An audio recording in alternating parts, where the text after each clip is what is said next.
Assalamualaikum warahmatullahi wabarakatuh. Perkenalkan, nama saya Dilartika Elvi dengan NIM 210606007 dengan Prodi Ekonomi Pembangunan Universitas Negeri Padang. Baiklah, pertemuan kali ini saya akan menjelaskan tentang pembelajaran ekonometrika dengan dosen pengampu Alphonse Satrianto SEME dengan semateri analisis regresi majemuk atau masalah estimasi.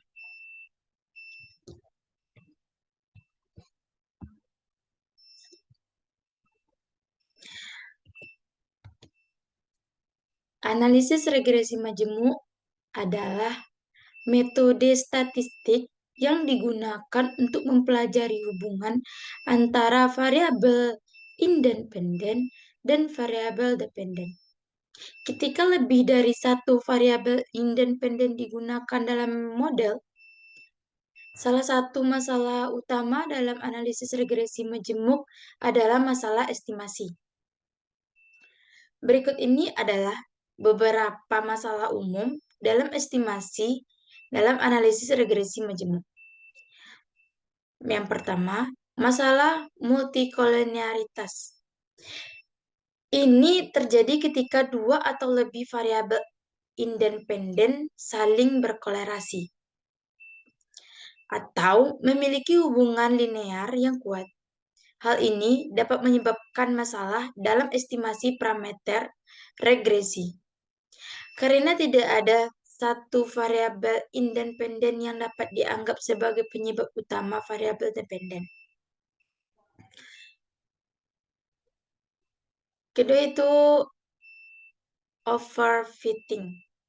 Ini terjadi ketika model regresi majemuk terlalu rumit dan mampu menyelesaikan diri dengan data sampel dengan sangat baik, tetapi tidak dapat menghasilkan prediksi yang baik pada data baru. Hal ini dapat terjadi ketika terlalu banyak variabel independen digunakan dalam model, atau ketika variabel acak dalam data sampel disalahartikan sebagai pola yang designifikan. Selanjutnya yaitu masalah heteroskedastisitas. Ini terjadi ketika varians dari kesalahan atau residual model tidak konstan di seluruh rentangan variabel nilai variabel independen. Hal ini dapat menyebabkan estimasi parameter regresi menjadi tidak konstan atau tidak efisien.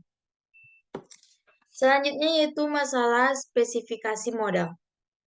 Ini terjadi ketika model regresi tidak memasukkan variabel dependen yang seharusnya dimasukkan atau memasukkan variabel dependen yang harusnya tidak dimasukkan.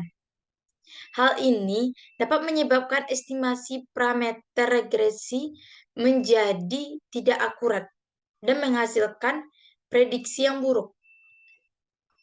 Selanjutnya, masalah outlier.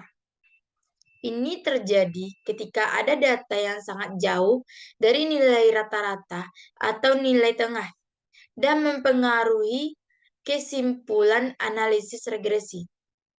Hal ini dapat menyebabkan estimasi parameter regresi menjadi tidak akurat.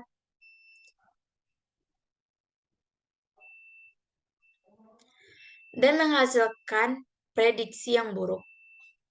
Untuk mengatasi masalah-masalah estimasi yang di atas dalam analisis regresi majemuk, penting untuk memahami asumsi yang mendasari metode tersebut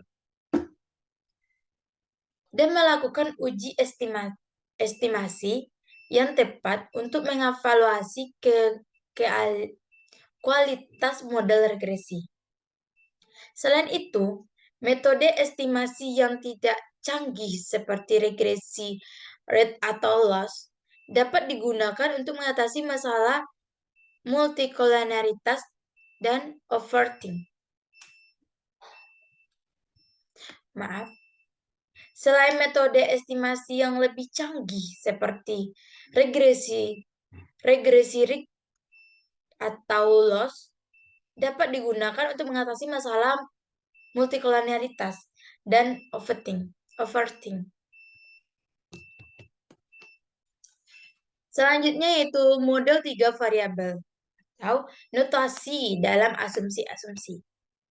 Notasi umum untuk model regresi linear 3 variabel adalah Y B0 ditambah B1 X1 ditambah B2 X2 ditambah error, di mana Y sebagai variabel dependen, X1 dan X2 sebagai variabel independen. Sedangkan B0 dan B1, B2 adalah koefisien regresi yang harus diestimasi. E adalah error term atau kesalahan prediksi. Beberapa asumsi penting dari model regresi linear 3 variabel ini ada 5. Yang pertama, hubungan linear.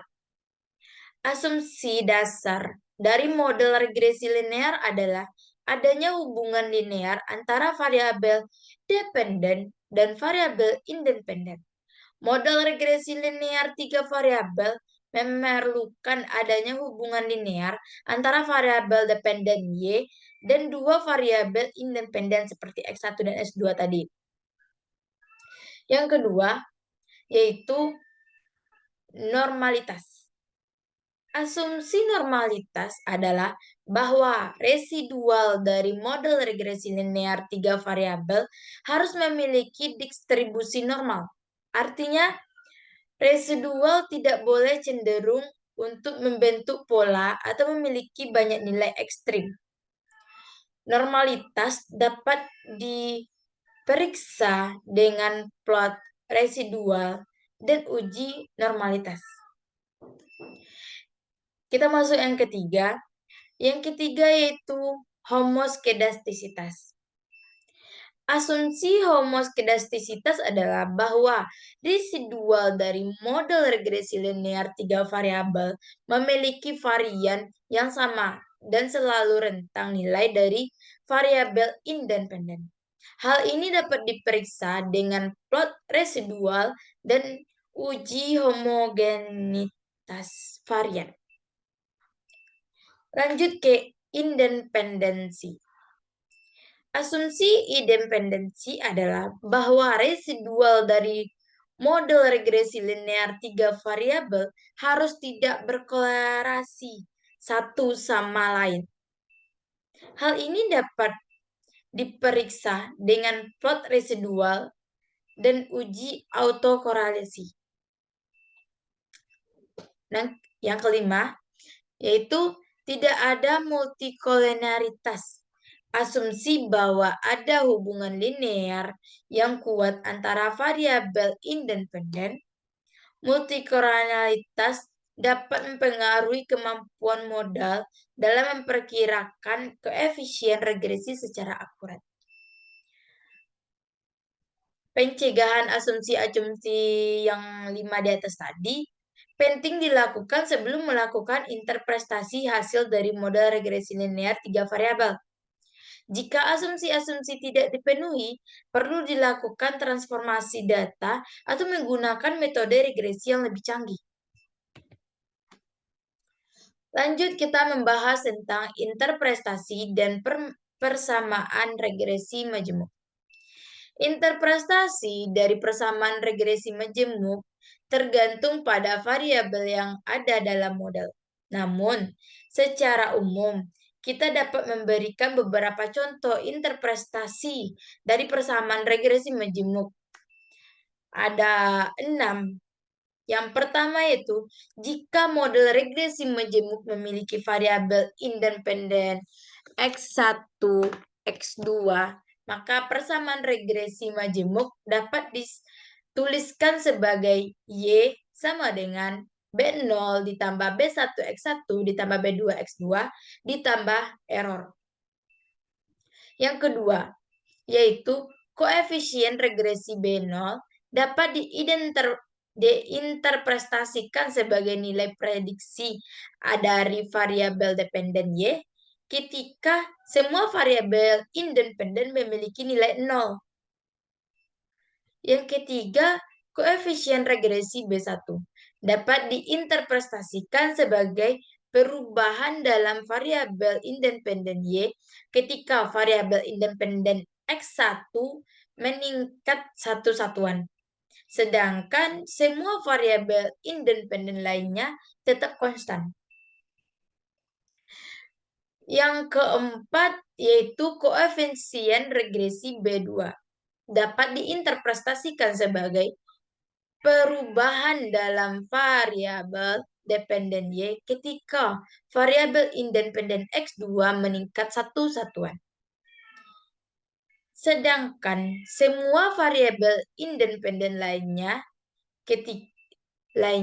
tetap konstan. Yang kelima, yaitu koefisien regresi dapat digunakan untuk menguji hipotesis tentang apakah setiap variabel independen berkontribusi secara koefisien terhadap variabel dependen. Hipotesis ini dapat diuji dengan uji T statistik atau uji F statistik. Yang keenam, yaitu koefisien regresi dapat digunakan untuk membuat prediksi tentang nilai variabel dependen Y berdasarkan nilai dari variabel independen X1 dan X2 yang diberikan. Perlu diingat bahwa interpretasi dari persamaan regresi majemuk harus memiliki sesuaikan dengan konteks masalah dan karakteristik data yang digunakan. Selain itu, penting juga untuk memeriksa asumsi model dan memastikan bahwa model yang digunakan sesuai dengan karakteristik data yang dihadapi. Selanjutnya, kita membahas tentang makna dari koefisien regresi parsial. Koefisien regresi parsial adalah koefisien yang menunjukkan pengaruh dari variabel independen terhadap variabel dependen. Jadi, regresi parsial ini pengaruh dari variabel independen terhadap variabel dependen gitu. Dengan mengontrol atau mempertahankan variabel independen lainnya dan nilai-nilai tertentu. Koefisien regresi parsial menunjukkan seberapa besar perubahan dalam variabel dependen yang diharapkan terjadi ketika satu variabel independen dinilaikan satu satuan. Ketika variabel independen dinaikkan satu satuan, sementara variabel independen lainnya tetap konstan. Jadi, bisa digarisbawahi bahwa koefisien regresi parsial ini adalah pengaruh dari variabel independen terhadap variabel dependen gitu. Yang kita bisa melihat koefisien regresi parsial ini bisa melihat variabel independen naik satu satuan, sedangkan variabel independen lainnya itu tetap konstan. Itulah secara garis besar koefisien regresi parsial. Dalam model regresi majemuk, koefisien regresi parsial sangat berguna untuk memahami kontribusi masing-masing variabel independen terhadap variabel dependen. Jadi, dalam metode regresi majemuk ini, koefisien regresi parsial ini berguna untuk memahami kontribusi antara variabel independen dan terhadap variabel dependen, serta untuk mengidentifikasikan variabel independen yang paling berpengaruh dalam memproduksi variabel dependen. Koefisien regresi parsial juga membantu untuk mengontrol variabel independen lainnya yang mungkin mempengaruhi hubungan antara variabel dependen dan variabel independen tertentu. Contoh interpretasi dari koefisien regresi parsial. Misalnya, ketika memiliki model regresi majemuk dengan variabel dependen Y dan dua variabel dependen X1 dan X2, jika koefisien regresinya parsial untuk X1 adalah 0,5 dan koefisien regresi parsial untuk X2 itu 0,3, maka kita dapat menginterpretasikan bahwa ketika X1 dinaikkan satu satuan, sementara X2 tetap konstan, maka variabel dependen Y diperkirakan akan meningkat sebesar 0,5 satuan. Sebaliknya, ketika X2 dinaikkan satu satuan sementara X1 tetap konstan, maka variabel dependen Y diperkirakan akan meningkat sebesar 0,3 satuan. Koefisien regresi parsial juga berguna untuk membandingkan pengaruh relatif dari variabel independen pada variabel dependen. Dalam contoh di atas, kita dapat menyimpulkan bahwa X1 memiliki pengaruh yang besar terhadap variabel dependen daripada X2 karena koefisien regresi parsial untuk X1 lebih besar daripada koefisien regresi parsial untuk X2. Penting untuk diingat bahwa koefisien regresi parsial harus diinterpretasikan dalam konteks model regresi majemuk dan koefisien karakteristik pada data yang digunakan selain itu. Sebelum digunakan koefisien regresi parsial, kita harus memastikan bahwa model regresi majemuk memenuhi asumsi lebih diperlukan dari variabel independen tidak berkorelasi tinggi satu sama lain atau multikolinearitas. Next, selanjutnya kita akan membahas tentang estimasi OLS dan ML pada koefisien regresi parsial. Koefisien regresi parsial dapat diasumsikan menggunakan dua metode, yaitu ordinary least squared atau OLS dan maksimum likelihood atau ML. Estimasi menggunakan OLS. Metode OLS adalah metode yang paling umum digunakan untuk estimasi koefisien regresi parsial.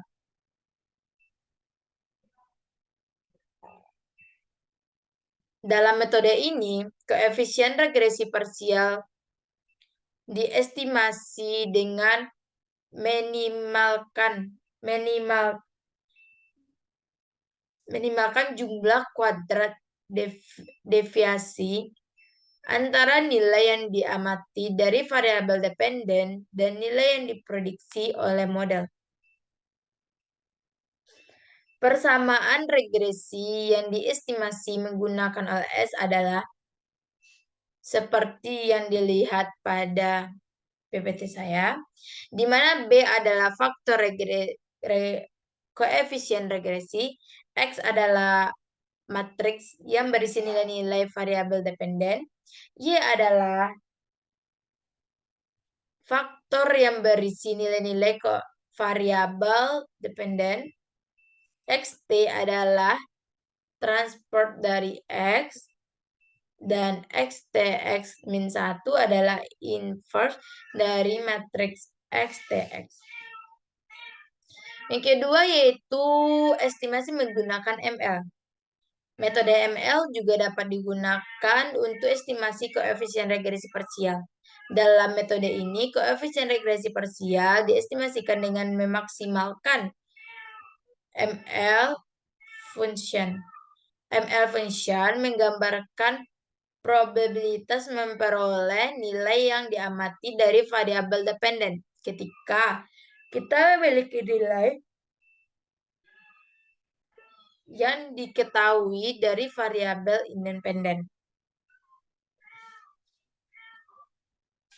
Persamaan regresi yang diestimasi menggunakan ML adalah sebagai berikut yang saya lihat yang saya tulis di dalam PPT saya, di mana L adalah fungsi ML, B adalah faktor koefisien regresi, Y adalah faktor berisi nilai-nilai variabel dependen, X adalah matriks yang berisi nilai-nilai variabel independen, N adalah jumlah sampel, dan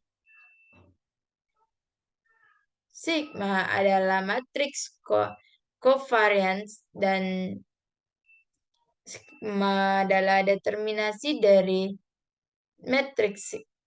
Dalam praktek, estimasi koefisien regresi parsial menggunakan OLS lebih umum digunakan karena lebih mudah untuk mengimplementasikan dan diinterpretasikan nilai. Namun, penggunaan metode ML dapat lebih sesuai dengan kasus-kasus tertentu, di mana asumsi normatis atau asumsi normalitas dan covariance yang seragam dan tidak dipenuhi.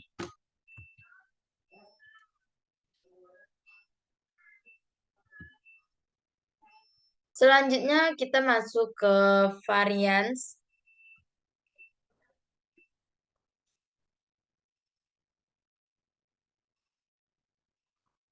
Variance dan standar error dari estimator-estimator OLS. Dalam analisis regresi dengan menggunakan metode ordinary least square atau OLS, estimasi estimator OLS yang umum digunakan adalah koefisien regresi, variance dari estimator koefisien regresi, dan standar error dari estimator koefisien regresi. Yang pertama yaitu koefisien regresi. Koefisien regresi adalah estimasi parameter yang mengukur perubahan rata-rata pada variabel dependen akibat perubahan satu satuan dan variabel independen dengan mengontrol variabel independen yang lain. Estimasi koefisien regresi dihitung dengan menggunakan persamaan LS. Seperti yang telah diterapkan dalam PPT, di mana B adalah faktor koefisien regresi, X adalah maks yang berisi nilai-nilai varians independen, Y adalah faktor yang berisi nilai-nilai varians independen. XT adalah trans dari X.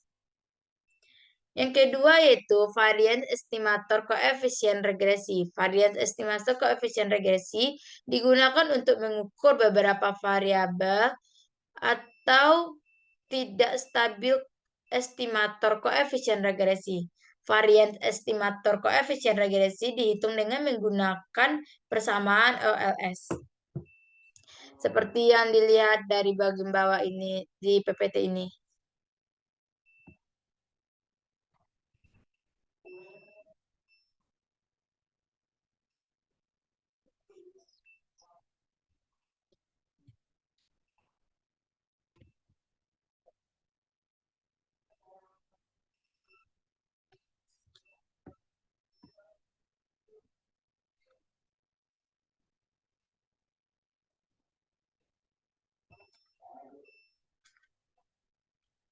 Next, yang ketiga yaitu standar error estimator koefisien regresi. Standar error estimator koefisien regresi digunakan untuk mengukur ketidakpastian atau kesalahan standar pada estimator koefisien regresi. Standar error estimator koefisien regresi dihitung dengan menggunakan persamaan seperti yang tertera pada PPT, di mana SE atau B adalah standar error dari estimator koefisien regresi dan VAR adalah matriks covariance dari estimator koefisien regresi. Menggunakan estimator-estimator OLS yang tepat dan pemahaman atas variance dan standar error dari estimator tersebut penting dalam memahami seberapa baik model regresi untuk diperkirakan dapat menjelaskan varians dalam variabel dependen dan beberapa akurat estimator-estimator OLS dalam mengestimasikan koefisien regresi. Lanjut.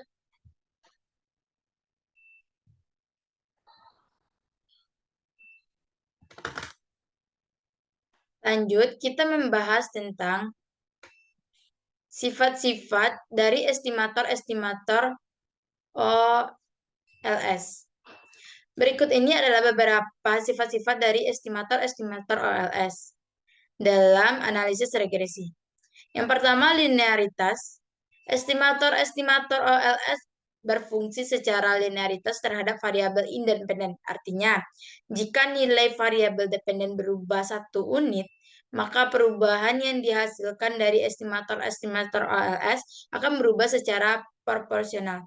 Jadi, ketika variabel independen itu berubah, maka juga mempengaruhi estimator-estimator OLS. Yang kedua yaitu tidak bias. Estimator-estimator OLS adalah tidak bias, yaitu nilai estimator-estimator OLS memiliki harapan matematika yang sama dengan nilai sebenarnya dari parameter populasi. Selanjutnya, konsistensi. Estimator-estimator OLS adalah konsisten, yaitu jika ukuran sampel yang digunakan dalam analisis regresi semakin besar, maka estimator-estimator OLS akan semakin mendekati nilai sebenarnya dari parameter populasi. Lanjut, efisiensi. Estimator-estimator OLS adalah efisien, yaitu jika ada dua estimator yang tidak bias dan konsisten, maka estimator yang memiliki varians lebih kecil akan lebih efisien dalam mengestimasi parameter populasi. Normalitas. Estimator-estimator OLS mengasumsikan bahwa residual atau E-error pada model regresi didistribusikan secara normal. Lanjut, heteroskedastisitas. Heteroskedastisitas ini adalah estimator-estimator OLS yang mengasumsikan bahwa residual E-error pada model regresi memiliki varians yang konstan. Jika varians residual tidak konstan atau heteroskedastisitas, maka estimator-estimator OLS tidak konsisten. Selanjutnya, multikolonaritas. Estimator-estimator OLS mengasumsikan bahwa tidak ada korelasi sempurna antara variabel independen. Jika ada multikoronalitas atau korelasi yang kuat antara variabel independen, maka estimator-estimator OLS menjadi tidak stabil. Memahami sifat-sifat dari estimator-estimator OLS sangat penting dalam menginterpretasikan hasil analisis regresi dan mengambil keputusan yang tepat. Lanjut, kita membahas tentang estimator-estimator maksimum atau ML. ML ini adalah metode estimasi yang digunakan dalam analisis statistik untuk memperkirakan parameter populasi dengan mengoptimalkan fungsi likelihood. Dalam regresi linear, estimator-estimator ML dapat digunakan untuk mengestimasi parameter-parameter model regresi. Dalam analisis regresi, fungsi likelihood adalah probabilitas dari data yang diamati sebagai fungsi dari parameter populasi. Dengan kata lain, fungsi likelihood adalah ukuran seberapa penting parameter populasi mampu menghasilkan data yang diamati. Estimator-estimator ML kemudian diperkirakan parameter populasi dengan mencari nilai parameter yang menghasilkan nilai likelihood tertinggi. Salah satu keuntungan dari estimator-estimator ML adalah konsistensi, yaitu jika ukuran sampel yang digunakan dalam analisis regresi semakin besar, maka estimator-estimator ML akan semakin mendekati nilai sebenarnya dari parameter populasi. Namun, estimator-estimator ML juga dapat memiliki sifat-sifat yang mirip dengan estimator-estimator OLS, seperti koefisiensi dan asumsi mengenai distribusi residual yang normal.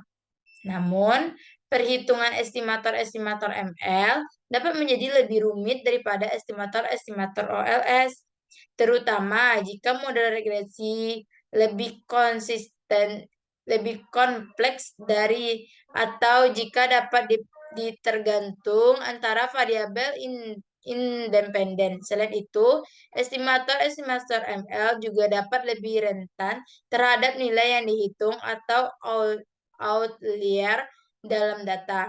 Dalam prakteknya, pemilihan antara estimator-estimator ML dan estimator-estimator OLS tergantung pada karakteristik, data, dan tujuan analisis regresi yang dilakukan.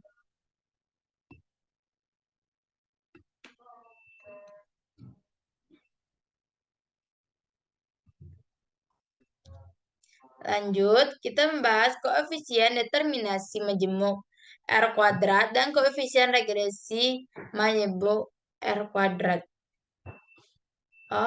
Dan koefisien regresi majemuk R. Koefisien determinasi majemuk R kuadrat dan koefisien regresi majemuk R adalah dua matriks yang digunakan dalam analisis regresi untuk mengukur kekuatan dan arah hubung antara variabel independen dan dependen. Variabel determinasi antara R2 dan ukuran seberapa besar varian variabel dependen yang dapat dijelaskan oleh model regresi.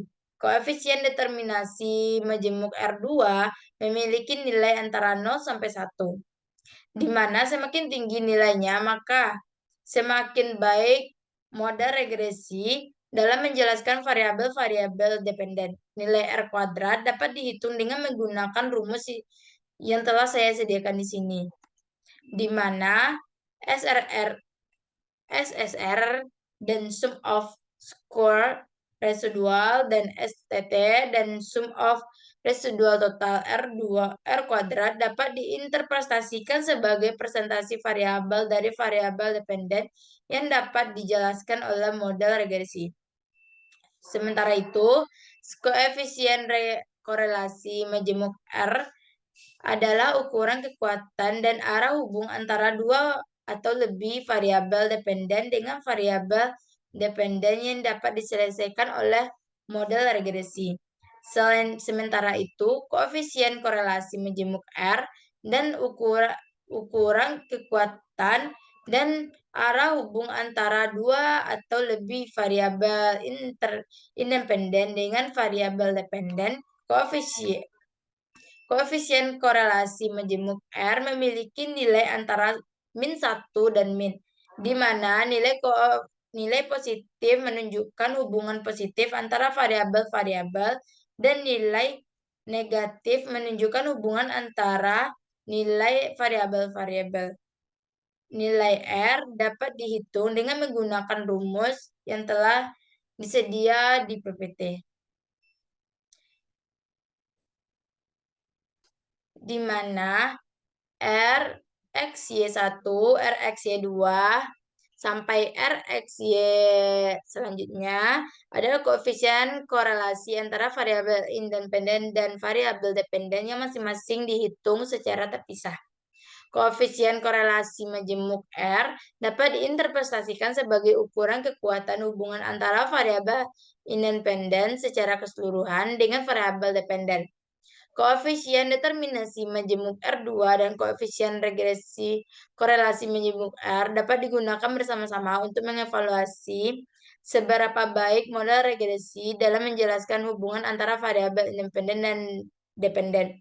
Namun, perlu diperhatikan bahwa keduanya tidak selalu menunjukkan kausalitas antara variabel independen dan dependen. Lanjut ke sebuah contoh ilustrasi. Sini saya mengambil contoh sebagai berikut. Analisis regresi majemuk adalah metode statistik yang digunakan untuk mempelajari hubungan antara satu variabel dependen dengan dua atau lebih variabel independen. Sebagai contoh ilustratif, misalnya kita ingin memahami hubungan antara pendapatan, usia, dan pengalaman kerja seseorang dengan jumlah pengeluaran bulanan mereka untuk makan. Pertama, kita menggunakan data dari sejumlah responden tentang pendapatan mereka, usia, pengalaman kerja, dan jumlah pengeluaran per bulan untuk makan. Kemudian, kita masukkan analisis regresi majemuk untuk menguji hipotesis jika kita bawa variabel dependen jumlah pengeluaran bulanan untuk makan dapat dijelaskan dan di variabel dependen pendapatan, usia, dan pengalaman kerja.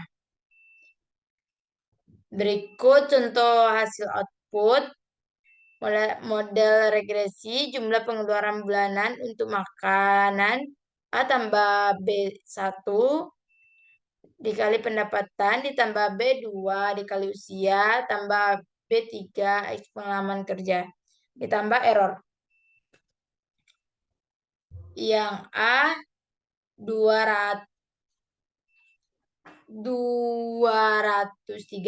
nilai konstan, B2 itu 0,75, B2 koefisien regresi untuk koefisien usia min 0,15, B error adalah 0,63, B3 adalah 0,63, dan E error adalah 15,6. Dari hasil output tersebut, kita dapat menginterpretasikan bahwa ada hubungan yang signifikan antara pendapatan, usia, pengalaman kerja dengan jumlah pengeluaran antara untuk makan. Selain itu, kita juga menggunakan koefisien regresi untuk menghitung jumlah kenaikan atau penurunan pengeluaran bulanan untuk makanan yang terkait dengan perubahan satu unit dalam variabel independen, misalnya dengan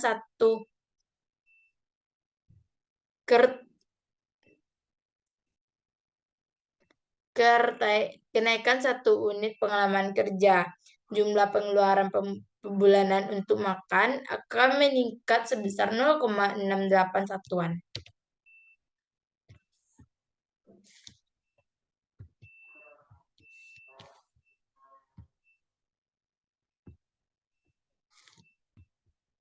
Selanjutnya regresi pada variabel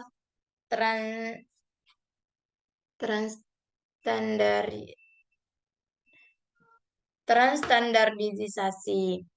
Nilai regresi pada variabel transstandardisasi atau disebut dengan regresi pada variabel yang telah dinormalisasi adalah teknik statistik yang digunakan untuk memulai hubungan antara variabel independen dan variabel dependen selalu melakukan normalisasi data. Normalisasi data digunakan untuk mengubah skala atau satuan dari data hingga setiap variabel memiliki mean 0 dan standar variasinya 1.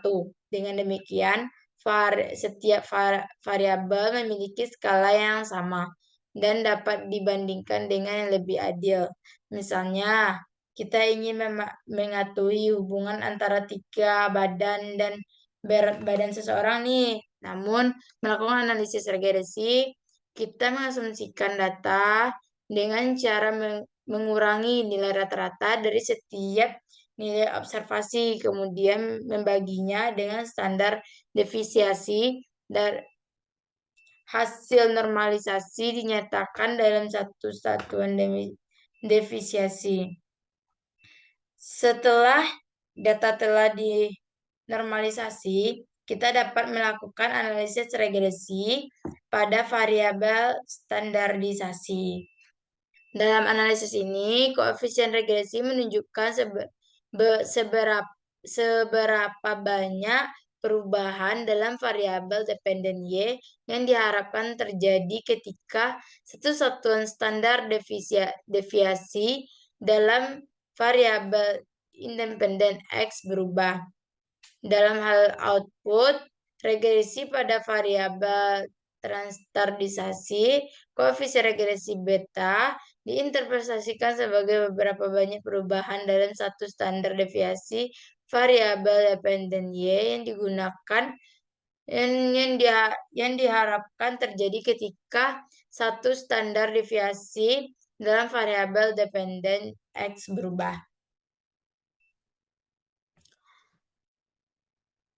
Contoh hasil output regresi pada variabel standarisasi.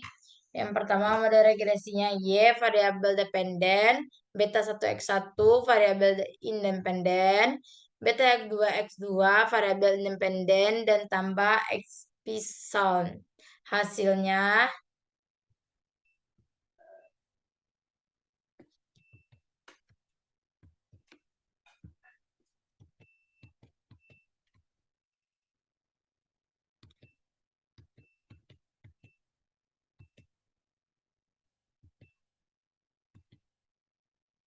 Hasilnya beta 1 0,75,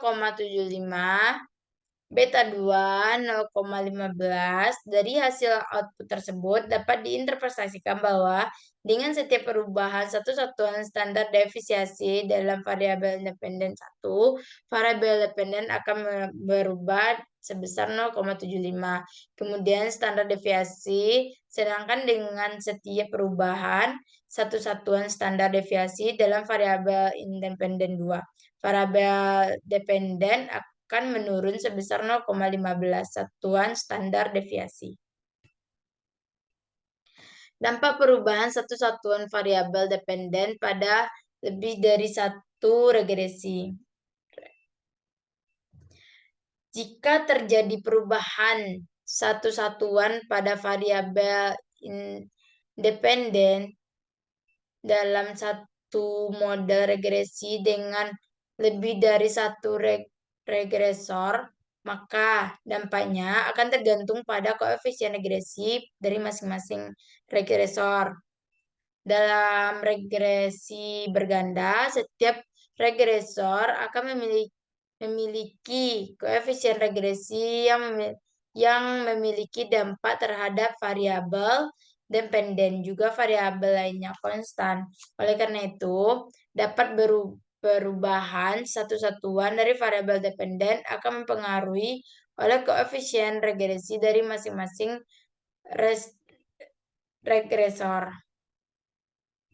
Misalnya, jika satu model regresi berganda memiliki dua regresor, yaitu X1 dan X2, dengan koefisien regresi masing-masing B1 dan B2, maka dapat perubahan satu satuan dari variabel dependen Y akan diberikan oleh persamaan yang telah tercantum pada PPT. Perubahan satu satuan variabel dependen dari lebih dari satu regresi dapat memiliki dampak yang berbeda pada model regresi. Dampak ini dapat diukur dengan menggunakan koefisien regresi personal atau personal regresi koefisien. Jika perubahan satu satuan pada variabel dependen disertai dengan perubahan positif pada satu atau beberapa variabel independen, maka koefisien regresi parsial dari variabel independen tersebut akan bernilai positif. Sebaliknya, jika perubahan satu satuan dari variabel dependen disertai dengan perubahan negatif pada satu atau beberapa variabel dependen, maka koefisien regresi parsial dari variabel independen tersebut akan bernilai negatif. Namun perlu diingat bahwa koefisien regresi parsial hanya mengukur hubungan antara satu variabel independen dengan variabel dependen, sementara mengabaikan efek dari variabel independen lainnya. Oleh karena itu, untuk mengukur dampak perubahan satu satuan variabel dependen dari hasil lebih dari satu regresi secara keseluruhan, dapat dilakukan analisis regresi berganda atau multiple regression analysis yang mempertimbangkan pengaruh dari semua variabel independen pada variabel dependen. Lanjut membahas tentang regresi sederhana pada konteks regresi majemuk pengenalan pada masa bias spesifikasi. Regresi sederhana adalah analisis statistik yang melibatkan satu variabel independen dan satu variabel dependen. Selain itu, regresi majemuk melibatkan lebih dari satu variabel independen dan satu variabel dependen dalam regresi majemuk. Penting juga untuk memperhatikan bias spesifikasi. Bias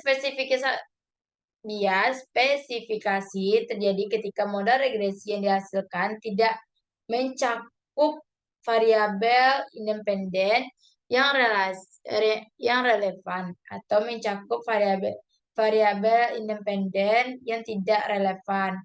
Bias spesifikasi dapat menyebabkan estimasi yang tidak akurat atau membuat kesimpulan yang keliru.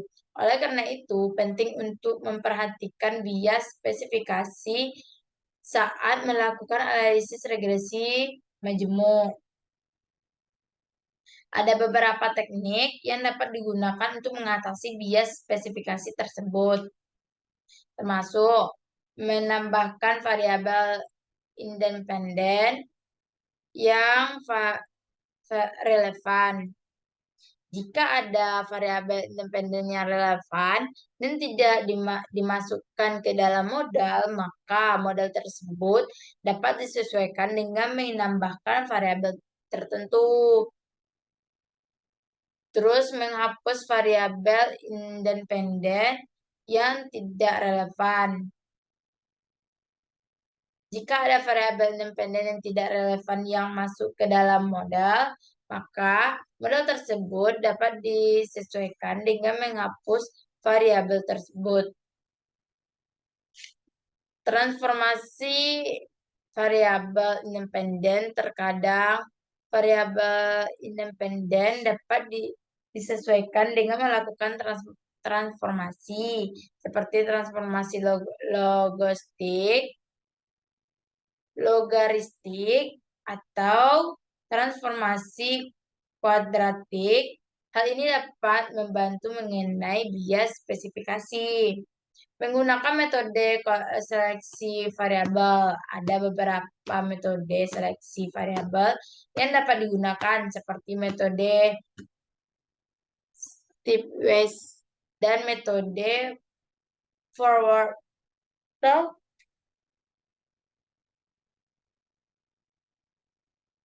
backward. Metode ini dapat membantu mengidentifikasi variabel independen yang paling relevan dan mengatasi bias spesifikasi. Dalam menganalisis regresi majemuk, penting untuk memperhatikan bisa spesifikasi atau mengambil langkah-langkah tidak mengatasi bias tertentu. Dengan melakukan ini dapat meningkatkan akurasi dan validitas dari model regresi yang dihasilkan. R2 dan R kuadrat ini disesuaikan. R kuadrat atau R squared adalah ukuran yang digunakan untuk mengevaluasi sejauh mana model regresi cocok dengan data R kuadrat, menunjukkan seberapa besar variasi yang data yang dapat dijelaskan oleh model regresi. R2 memiliki rentang nilai antara 0 dan 1. Dan semakin tinggi nilai R kuadrat, semakin tinggi model regresi tersebut dalam menjelaskan data. Namun R2 atau R kuadrat memiliki kelemahan dari penilaian model regresi majemuk yang melibatkan banyak variabel independen. Ketika model regresi majemuk melibatkan banyak variabel independen, R2 cenderung meningkat secara alami meskipun variabel independen yang ditambahkan tidak memiliki hubungan yang signifikan dengan variabel dependen. Oleh karena itu, perlu digunakan R2 yang disesuaikan di Squad untuk memulai model regresi majemuk. R2 yang disesuaikan adalah penyelesaian dari R2 untuk model regresi majemuk. R2 yang disesuaikan mengambil jumlah variabel independen yang ada dalam model dan mengurangi efek dari variabel independen yang tidak signifikan secara statistik. R2 yang disesuaikan memberikan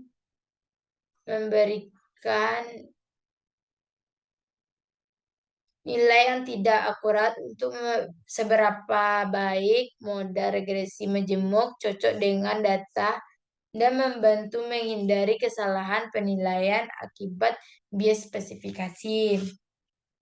Perlu ingat bahwa meskipun R kuadrat dan R kuadrat yang diselesaikan memberikan informasi yang digunakan untuk seberapa baik mood regresi cocok dengan data. Tidak harus menjadi satu-satunya faktor yang dipertimbangkan dalam memiliki model regresi yang terbaik. Selain itu, harus mempertimbangkan aspek lain seperti relevansi, variabel independen, signifikansi statistik, dan nilai-nilai parameter regresi. Lanjut membahas tentang membandingkan dua nilai R kuadrat tadi. Ketika membandingkan nilai R kuadrat dari dua model regresi yang berbeda, penting untuk mempertimbangkan jumlah regresi independen, variabel independen, dan kompleksitas model. Jika dua model regresi memiliki jumlah variabel independen yang sama dan kompleksi yang serupa, maka nilai R kuadrat dapat dibandingkan secara langsung.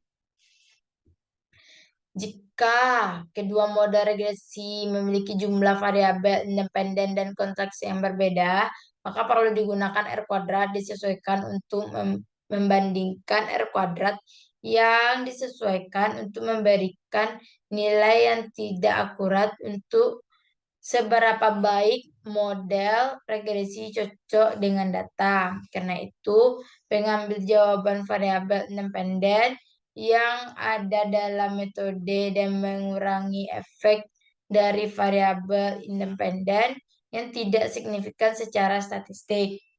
Namun, perlu diingat bahwa meskipun nilai R kuadrat yang disesuaikan memberikan informasi yang digunakan tentang seberapa baik model regresi cocok dengan data, tidak harus menjadi satu-satunya faktor yang dipertimbangkan dalam memiliki model regresi yang tidak baik. Selain itu, harus dipertimbangkan aspek lain seperti relevansi, variabel independen, signifikan statistik, dan lain-lainnya. Parameter regresi. Selanjutnya, mengalokasikan nilai R kuadrat antara regresor. Nilai R kuadrat adalah ukuran yang menunjukkan seberapa baik model regresi yang dijelaskan dari variabel dalam data. Oleh karena itu, jika dapat beberapa regresor dalam model regresi, nilai R kuadrat dapat diuraikan atau dipecah menjadi kontribusi masing-masing regresi dalam menjelaskan variasi dalam data. Untuk melakukan hal ini dapat dilakukan untuk teknik yang disebut dengan analisis varians atau ANOVA.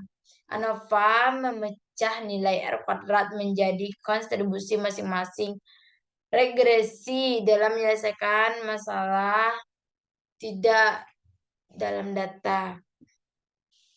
Varians dalam data. Kontribusi masing-masing regresi diukur menggunakan nilai F statistik dan P value. Dalam ANOVA terdapat dua jenis varians, yaitu varians yang dijelaskan oleh model regresi dan varians yang tidak dapat diperjelaskan oleh model regresi unemplan varians. Kontribusi masing-masing regresi dihitung dengan membandingkan varians yang dijelaskan dalam model regresi dengan varians yang tidak dapat dijelaskan oleh model regresi.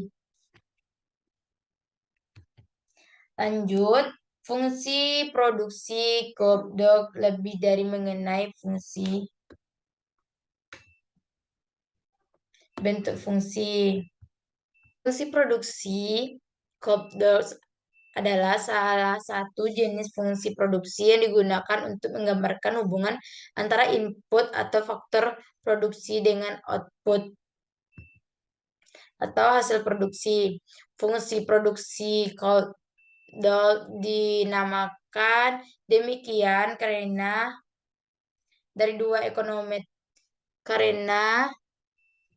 dinamai dari dua ekonomi Amerika Serikat, Klaas Schwab dan Paul Dirks, yang mengembangkan fungsi ini pada tahun 1928. Bentuk umum fungsi produksi Goldberg adalah seperti yang terlihat pada PPT. Skala fungsi produksi Goldberg bersifat homogen dalam skala, artinya jika semua input dinaikkan dengan jumlah yang sama, maka output juga dinaikkan dengan jumlah yang sama. Dengan kata lain, fungsi produksi yang bersifat skala konstan. Estimasi elastisitas produksi elastisitas menunjukkan seberapa sensitif output terhadap perubahan masing-masing input. Jika nilai koefisien elastisitas produksi kurang dari 1, maka input disebut termasuk input yang tidak elastis. Artinya, perubahan input tersebut hanya mempengaruhi output secara kecil. Sebaliknya, jika nilai koefisien elastisitas produk lebih besar daripada 1, maka input tersebut termasuk input yang elastis. Artinya perubahan input termasuk mempengaruhi output secara besar-besaran. Tingkat pengembalian menurun. Fungsi produksi juga mengembangkan konsep tingkat pengembalian menurun. Konsep ini menyatakan bahwa ketika satu input digunakan secara terus-menerus, maka tingkat pembelian tambahan yang diperoleh akan semakin menurun, sehingga pada satu titik tertentu, tambahan input tersebut tidak lagi memberikan tambahan output yang signifikan. Proporsi input, fungsi produksi Goldberg juga menggambarkan populasi input yang ideal. Terus fungsi produksi dapat digunakan untuk melakukan analisis produksi dan optimasi produksi. Dalam analisis produksi juga ini digunakan untuk menghitung jumlah output yang dapat dihasilkan dengan menggunakan kombinasi input yang berbeda.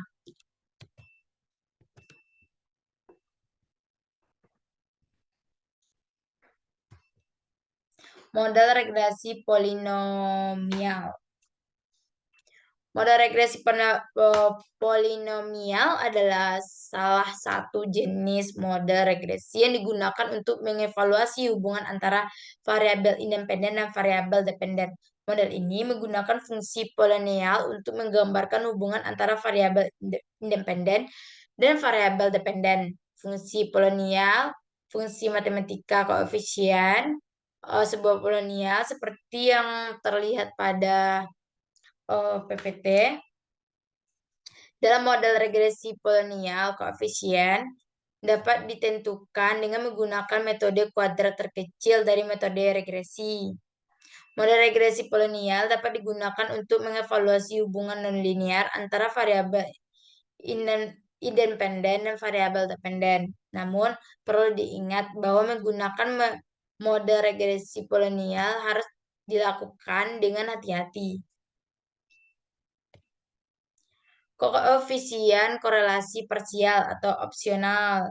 Koefisien korelasi parsial adalah ukuran korelasi antara dua variabel ketika efek dari satu atau lebih variabel kontrol telah dihapus dengan statistika koefisien korelasi parsial dan seiring dengan menggunakan dalam analisis regresi untuk menentukan hubungan antara dua variabel ketika variabel lainnya juga mempengaruhinya.